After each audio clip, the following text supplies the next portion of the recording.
Master's Book! Unlocking the I Ching, Mastering the Ancient Chinese Art of Fate Management by Conrad Riker, available now. You ever notice how the second a man says no to his girlfriend, she suddenly needs space? It's the oldest trick in the book, emotional judo. Women have weaponized space, the way the IRS weaponizes audits as a control mechanism.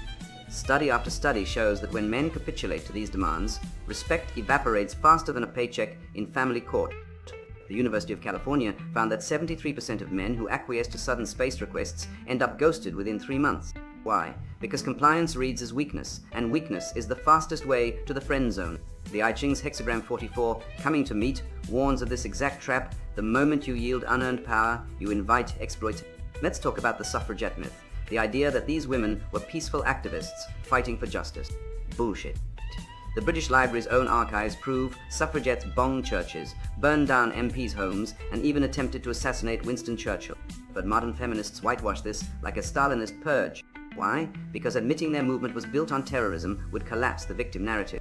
Meanwhile, men's rights activists get labeled incels for pointing out that false allegations destroy lives. The double standard isn't just hypocrisy, it's ideological warfare. Hexagram 23, Splitting Apart, spells it out. When a system's foundation is rotten, the whole structure collapses. Here's a test. Ask a woke academic to define feminist standpoint epistemology. Watch them squirm. Sandra Harding's theory claims that women have superior knowledge because oppression grants them epistemic privilege.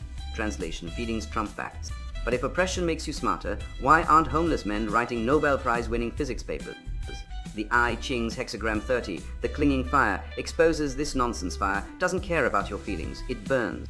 Reality is hierarchical, and men build civilization by mastering it, not whining about lived experience. Ever seen a woman test a man by pretending to be indecisive? She'll say, "I don't know, where do you want to eat?" Then judge him for picking wrong. It's a dominance play disguised as passivity. Evolutionary psychologists call this mate choice copying. Women subconsciously screen for decisiveness because leadership correlates with survival. The Journal of Social Psychology confirmed that 89% of women lose attraction to men who defer decisions. Hexagram 1, the creative, doesn't negotiate, it commands. The man who hesitates gets replaced by the man who acts. The queer commons, more like the grievance grift.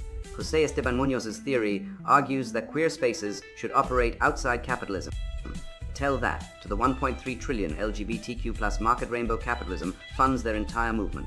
Meanwhile, men's shelters get defunded because male suffering doesn't fit the narrative. The I Ching's hexagram 47 oppression warns that when a culture inverts truth, the strong get shackled, but shackles break. And the men who forge their own path, they inherit the future. Unlocking the I Ching, Mastering the Ancient Chinese Art of Fate Management by Conrad Riker. Buy now, links below video.